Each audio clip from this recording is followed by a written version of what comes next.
Assalamualaikum warahmatullahi wabarakatuh. Perkenalkan, nama saya Sunarto. Saya mengajar di SMP Islam Terpadu Al-Madinah, Nogosari, Kabupaten Boyolali.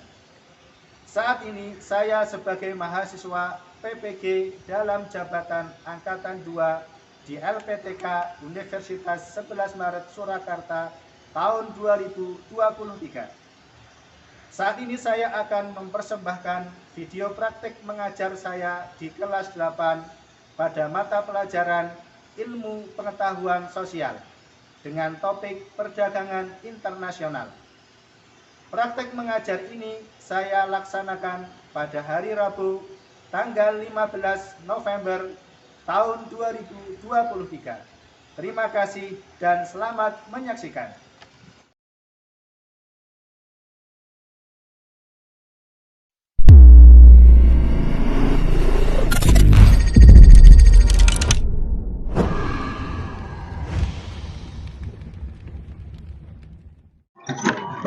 Assalamualaikum.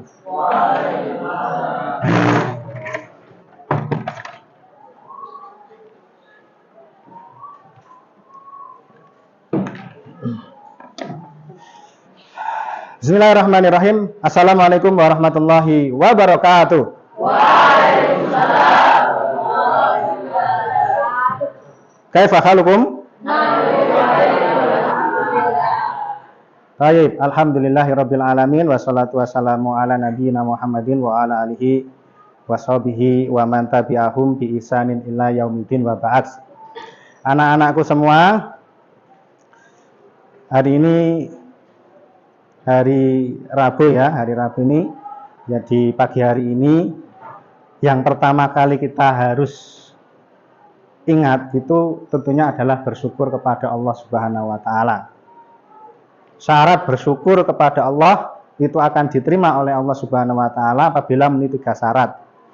Yang pertama, meyakini bahwasanya segala nikmat yang datang kepada kita itu berasal dari Allah saja.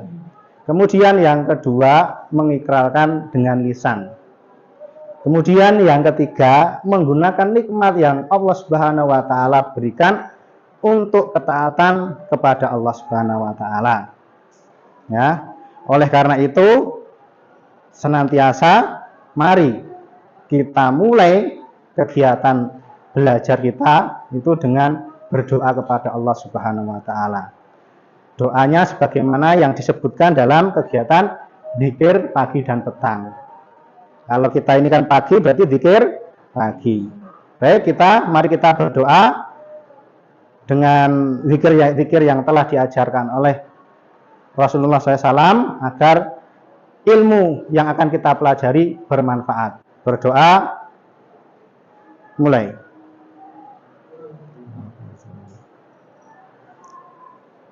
Berdoa, selesai. Nah, anak-anakku sekalian, ini semua sudah siap belum untuk belajar? Sudah sarapan? Belum mandi? Ah, sudah, alhamdulillah. Ya, berarti semua sudah siap untuk belajar. Oleh karena itu, sebelum kita mulai pembelajaran kita pada pagi hari ini, Ustadz mau cek dulu siapa yang tidak hadir hari ini. Yang tidak hadir Anda Wafa sama Zid. Oh, Ananda Wafa sama Zid. Kita doakan yang belum hadir ataupun mungkin yang sakit di asramanya masing-masing ini segera diberikan kesehatan. Nah, anak-anakku sekalian, ya, pada kesempatan pagi hari ini kita akan belajar tentang perdagangan. Pada materi yang telah lalu kita sudah sampaikan kegiatan perdagangan antar pulau dan antar daerah. Nah, saat ini kita kembangkan lagi, ya, yaitu perdagangan internasional. Berarti perdagangan antara pulau antar daerah ini ada kaitannya. Ya. Kalau kita punya usaha di lingkup nasional, lingkup daerah, kita bisa mengembangkan perdagangannya untuk lingkup internasional. Nah, seperti itu. Harapannya ketika nanti antum sudah mengetahui kegiatan perdagangan internasional, yaitu antum bisa menjadi seorang pedagang eksportir maupun importir barang-barang. Antum bisa menjual barang ke luar negeri. Antum bisa membeli barang dari luar negeri dalam rangka nanti memperoleh keuntungan seperti itu. Pada kesempatan pagi hari ini, Ustadz punya beberapa pertanyaan yang nanti bisa dijawab dan insya Allah akan kita tampilkan pada slide. Ini termasuk komoditas perdagangan apa? Mas Ahnaf, apa ini? Beras. Nah, kalau ini, yang ini? Apa? Minyak atau sawit. Oke. Mas Ismail, ini gambar apa? Uang. Apa? Uang apa ini? Dolar Amerika. Nah, terus ini ada apa? Gambar apa yang di sini? Tulisan apa di sini? Impor dan ekspor. Ini bahan yang akan kita pelajari pada kesempatan pagi hari ini terkait ini. Ada komoditas perdagangan. Ada beras, ada kelapa sawit. Ada kegiatan ekspor dan impor. Ini bagian dari kegiatan perdagangan internasional. Kemudian ada mata uang. Perdagangan internasional menggunakan mata uang dolar. Nah, agar lebih memahami apa itu perdagangan, ini ada permasalahan yang harus antum pecahkan terlebih dahulu. Namun sebelum ke situ, Ustadz akan sampaikan tujuan dari kegiatan pembelajaran terkait perdagangan internasional itu apa. Kita bisa mengetahui pengertian perdagangan internasional, itu satu. Yang kedua, setelah kita belajar ya, tentang perdagangan internasional, kalian itu bisa menganalisis faktor terjadinya perdagangan internasional. Kemudian yang ketiga, setelah kita nantinya belajar tentang perdagangan internasional, kita bisa menjelaskan manfaat perdagangan internasional itu bagi negara kita. Nah, ini adalah tujuan pembelajaran pada pagi hari ini. Kalau dikaitkan dengan profil pelajar Pancasila, nanti anak-anak ini karena terkait dengan dunia luar, ya, berarti antum memiliki kebinekaan global, pemahaman kebinekaan global, karena nanti berkaitan dengan bangsa lain, namanya perdagangan, seperti itu. Selanjutnya, anak-anakku sekalian, ada dua permasalahan, satunya bentuk video, satunya bentuk artikel. Antum nanti cermati permasalahannya apa dan solusinya apa dari tayangan video maupun artikel yang Ustadz akan tayangkan, Ustadz akan bagikan kepada kalian. Baik, sekarang Ustadz akan tayangkan ya video ya tentang permasalahan ya terkait perdagangan internasional.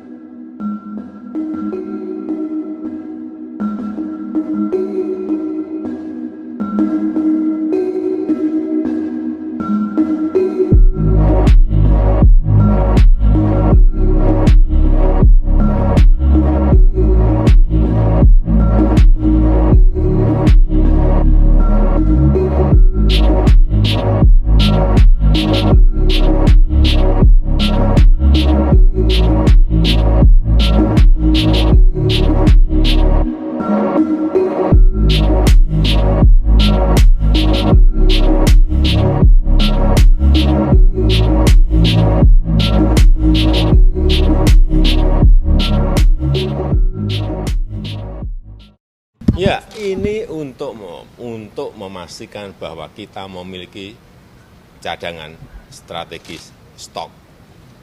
Harus, itu harus.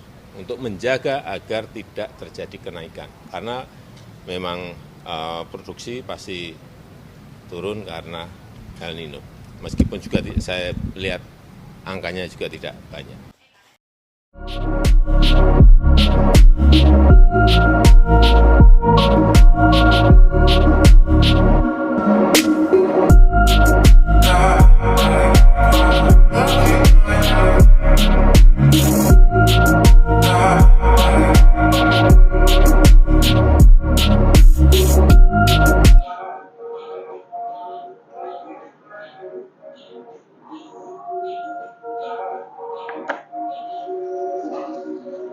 Ini adalah permasalahan yang dialami negara kita, ya, terkait tadi kegiatan perdagangan internasional, yaitu impor beras.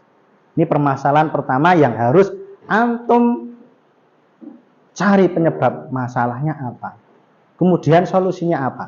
Nah, sekarang kita masuk di permasalahan yang kedua. Ya, permasalahan kedua ini adalah di artikel. Ya, artikel yaitu bahwasannya negara kita itu ya memiliki ketergantungan impor beras dari negara lain.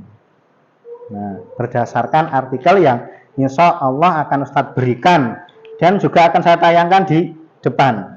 Silakan diperhatikan terlebih dahulu. Silakan dibaca terlebih dahulu. Ustadz kasih waktu 5 menit dari sekarang.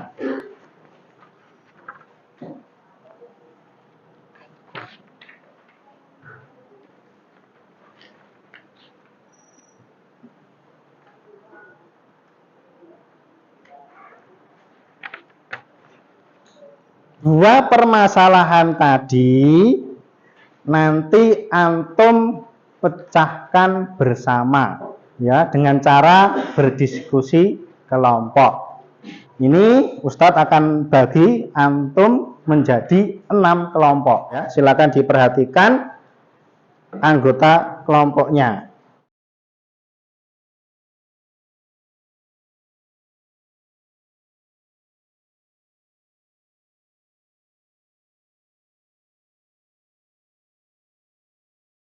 Setelah ini Ustadz akan membagikan itu lembar kerja peserta didik untuk menjawab dari permasalahan yang tadi.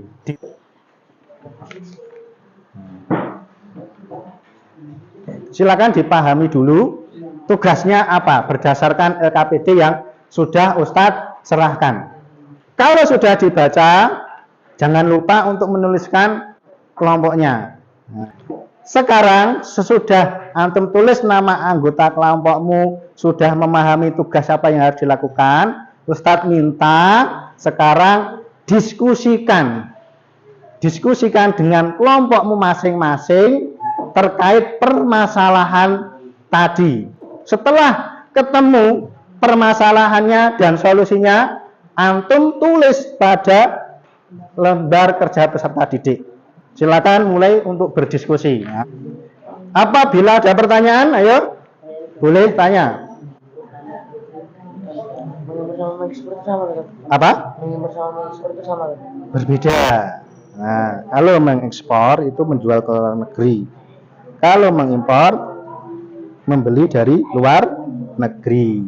Bila ada kesulitan memahami permasalahan, bisa ditanyakan kepada Ustadz.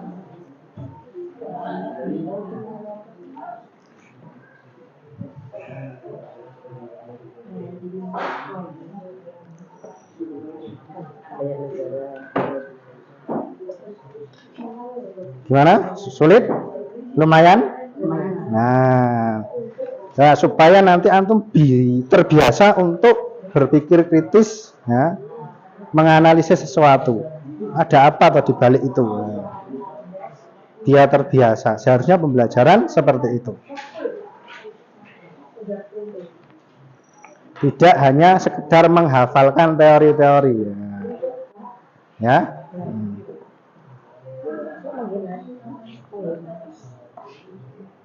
Ya, ada apa Mas Ubaidullah? Geopolitik itu perpolitikan global artinya.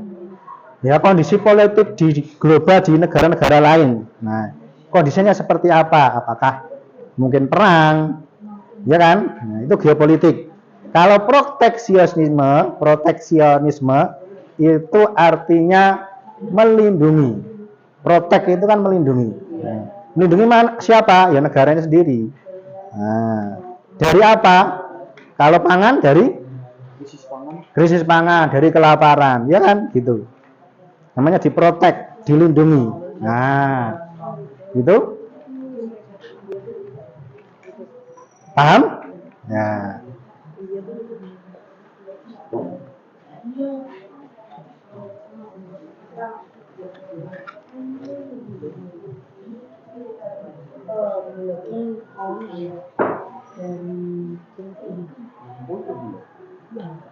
Gimana? Iya. Siap ya.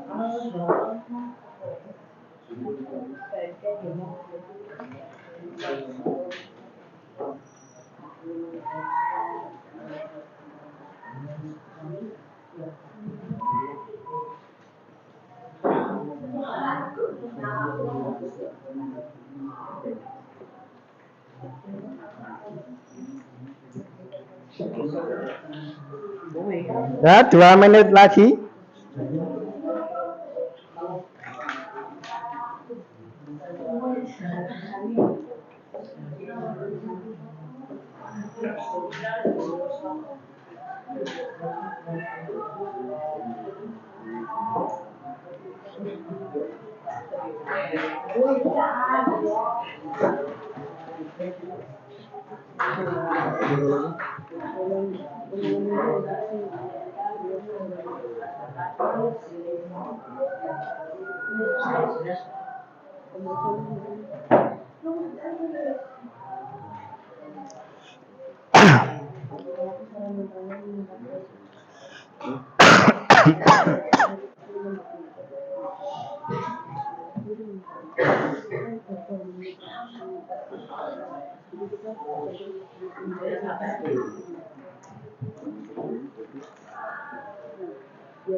Semua menyampaikan hasil diskusinya.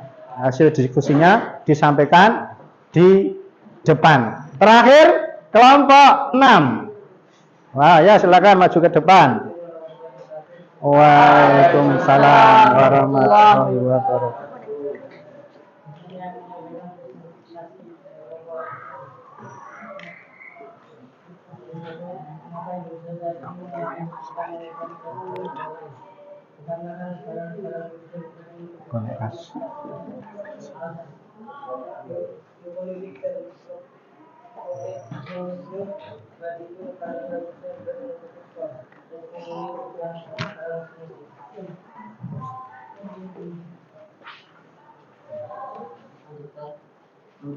Apa dampak yang dialami Indonesia ketika mengalami kesulitan impor beras? Yang pertama, menipisnya stok beras yang ada di dalam negeri. Yang kedua, meningkatnya harga beras karena stok beras semakin menipis. Yang ketiga, terjadi kerusuhan atau kerusuhan dikarenakan harga berasnya melambung tinggi. Mengapa Indonesia mengalami kecenderungan impor beras dari negara lain, padahal Indonesia dalam negara sendiri? Dikarenakan kegiatan pemerintah dalam mengurus produksi beras dan memasakan yang semakin kecil. Menurut kalian, apa solusi bagi Indonesia agar tidak mengalami kecenderungan impor beras dari negara lain? Yang pertama, memiliki sistem pengelolaan produksi beras dan penguasaan produksi, terutama beras. Menyimpan stok beras untuk berjaga-jaga jika terjadi krisis pangan disebabkan fenomena El Nino. Mencari alternatif pangan lain seperti gandum, singkong, dan kentang. Oke. Demikian presentasi dari kelompok 6. Ada pertanyaan atau sudah cukup? Masya Allah. Dari Mas Ajid silakan. Oh ya, ya silakan. Nah, Yang lain perhatikan. Silakan Mas Ajid. Buat Nabi Ibrahim membangun yang itu, mau tanya, apa dampak dari gagalnya pemerintah dalam mengelola produksi beras di Indonesia? Terjadi krisis pangan dan juga stok beras. Stok Masya Allah. berasnya? Stok berasnya menipis. Oh, menipis. Karena Oh, gitu. Itu apa tadi? juga Ya, krisis pangan dan stok berasnya menipis. Ada lagi? Oh, Mas Altaf, silakan. Oh, yang di tengah, Mas Zubair, ya silakan. bagaimana pemerintah mau mengekspor bahan pangan kepada negara dan negara lain? Bisa diulangi? Bagaimana usaha pemerintah dalam mengekspor bahan pangan kepada negara di luar sana? Nah, tadi ketergantungan Mas Yan. Nah, apakah pemerintah bisa mengekspor? Nah, misalnya beras. Ada kan negara agraris. Nah, tadi pertanyaannya itu. Bisa enggak? Ya, silakan dijawab. Nah, dikarenakan Indonesia sendiri kan mengalami krisis terutama dalam komunitas beras. belum bisa Mas Altaf karena masih krisis. Nah, begitu? Sudah puas atau tidak? Sudah. Ya, ini terakhir dari Mas Andi Fadlan. Untuk siapa? Mas Yusuf. Ya. Silakan, Mas. Apa yang kita lakukan di Indonesia benar-benar kehabisan bahan pangan dan negara produsen utama pangan menahan diri untuk ekspor. Nah, apa yang negara kita harus lakukan ketika ya bahan pangannya habis dan negara lain tidak mau mengekspor ke kita? Nah, apa yang harus dilakukan? Jadi seharusnya mencari alternatif pangan yang lain seperti ya tadi singkong ataupun kentang dan lain-lain. Tapi juga tak bisa dicoba untuk menghubungkan dengan negara-negara produksinya. Siapa tahu mau membuka import ke kita. Oh gitu, seperti itu. Masya Allah, diskusi diplomasi ya, ya. Begitu Mas Andi Fadlan, cukup. Saya ucapkan jazakallah khairan kasiran kepada kelompok 6. Silakan kembali ke tempat duduknya masing-masing. Baik. Dengan anak-anakku sekalian, kita tadi sudah mengikuti kegiatan diskusi yang insya Allah menarik ya tadi ya. Nah, menarik sekali. Nah, sekarang mari kita simpulkan ya. Kita simpulkan hasil diskusi kita secara umum. Siapa yang berani menyimpulkan silakan berdiri. Ya, siapa yang berani? Silakan berdiri untuk menyampaikan kesimpulan kegiatan belajar kita terkait perdagangan internasional. Mas Ajid, nah, silakan maju ke depan. Mas Ajid mau menyimpulkan kegiatan hari ini. Pertama, kita Indonesia negara merdeka. Kita udah punya hak kekuasaan sendiri, enggak seperti zaman-zaman penjajahan Belanda. Kita itu disuruh untuk kerja paksa, nanam ini, hingga kekurangan makan sampai bisa sakit apa lainnya lah. Nah sekarang kok malah kita itu ngemis-ngemis ke negara lain gitu. Seharusnya kan kita kan udah merdeka bisa ngelola sendiri, bisa memperbaiki hidup ya, sama moga-moga pemerintahnya makin maju makin baik.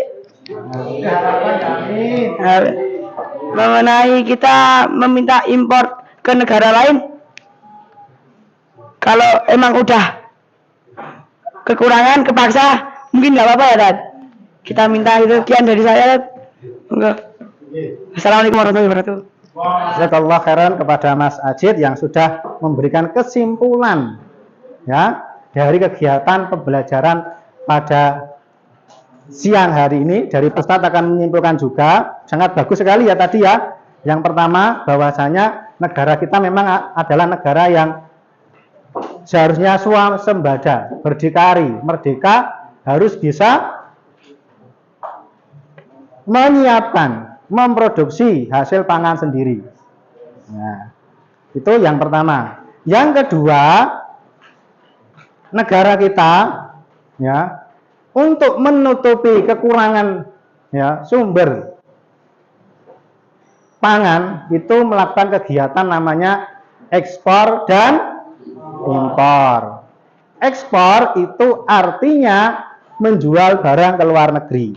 Impor membeli barang dari luar negeri.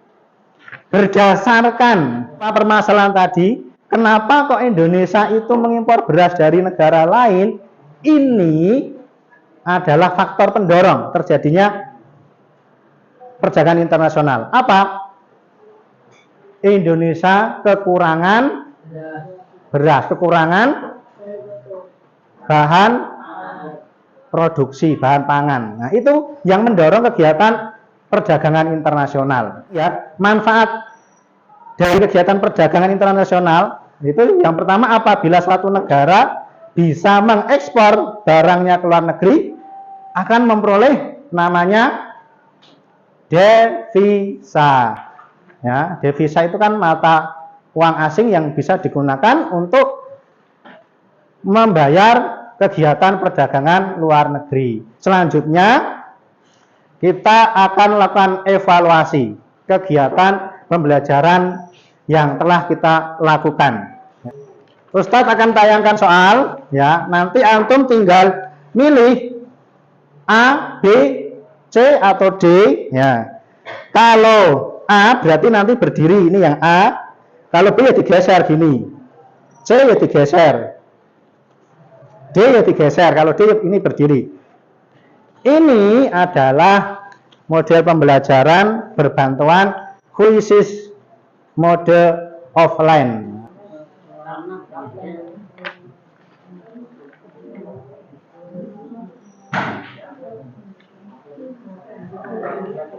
Baik anak-anakku sekalian, mari kita mulai kegiatan evaluasinya. Mohon diperhatikan soal di depan. Setelah soal pertama tampil, silakan antum sekalian memilih jawabannya. Jawaban yang benar ya. Pilih A, B, C atau D. Setelah itu Ustadz akan memindai jawaban kalian. Oleh karena itu, pastikan lembar barcode yang udah Ustadz berikan itu tegak lurus, jangan miring-miring, nanti tidak terbaca. Ayo itu Mas Hanif, kertas barcode-nya kurang tegak, ayo diperhatikan, harus tegak lurus ya. Dan yang lainnya jangan tengok kanan kiri, percaya pada jawabanmu sendiri.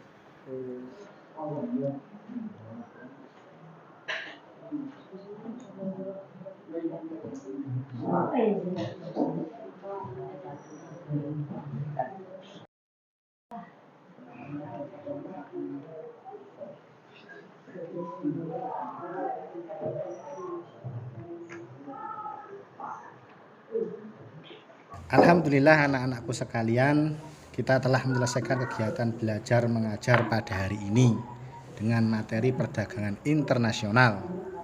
Insya Allah untuk materi pada pertemuan yang akan datang masih terkait dengan perdagangan internasional, yaitu terkait cara transaksi dalam perdagangan internasional. Oleh karena itu, mohon dipersiapkan dengan membaca terlebih dahulu materi yang ada di buku kalian, supaya ketika nanti bertemu dalam pembelajaran kalian sudah siap. Namun sebelum Ustadz tutup belajar pada siang hari ini, bagaimana perasaanmu setelah mengikuti kegiatan diskusi ini? Senang atau tidak? Senang. Kita akhiri pembelajaran pada siang hari ini dengan apa? Dengan membaca doa kafaratul majelis. Ya, kita tutup dengan doa kafaratul majelis. Subhanakallahumma wa bihamdika asyhadu an la ilaha illa anta astaghfiruka wa atubu ilaik. Assalamualaikum warahmatullahi wabarakatuh.